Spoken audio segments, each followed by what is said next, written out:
Ang hapong ito ay walang pinagkaiba sa mga hapong nagdaan. Babalik na naman ako sa lugar na ayaw ko nang puntahan. Bubuksan ko na naman ang aming pinto at tatambad ang malaking larawan na puno ng panlilinglang. 5 tao na sumisimbolo sa masayang pamilya dahil sa masigla nilang ngiti sa larawan. Nakaposisyong magkatabi si Nanay Celia at Tatay Julio. At sa pagitan nila ay ang aming bunsong kapatid na si Butchoy. Sa likod ni Nanay ako nakapesto habang si Kuya Esteban naman sa likod ni Tatay. Nakakasuklang titigan ang mga larawang iyon.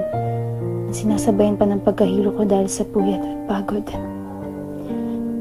Puyat at pagod na hindi dahil sa pagsusunog ko ng kilay para sa aming leksyon, kundi dahil sa mga gawain ko tuwing hating gabi.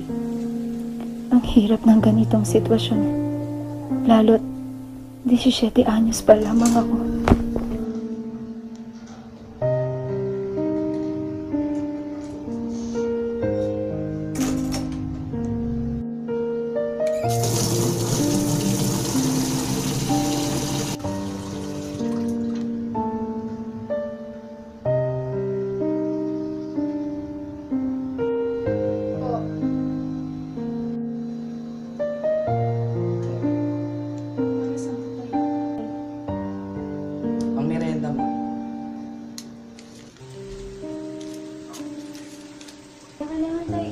Sige na, tanggapin mo na.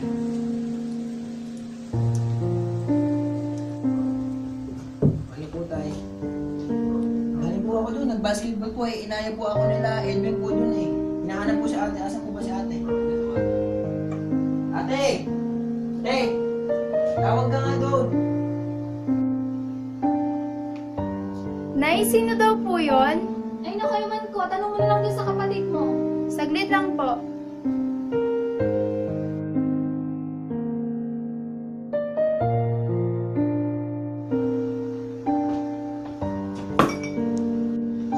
Dadabog ka ba? Oo, bakit? Akala mo ba hindi ko alam yung ginagawa mo, ha? Eh ano bang alam mo? Na may kirida ka? Ako nagtatrabaho dito eh. Gaganyan ka? Nagtatrabaho? Baka yung kirida mo tinatrabaho mo.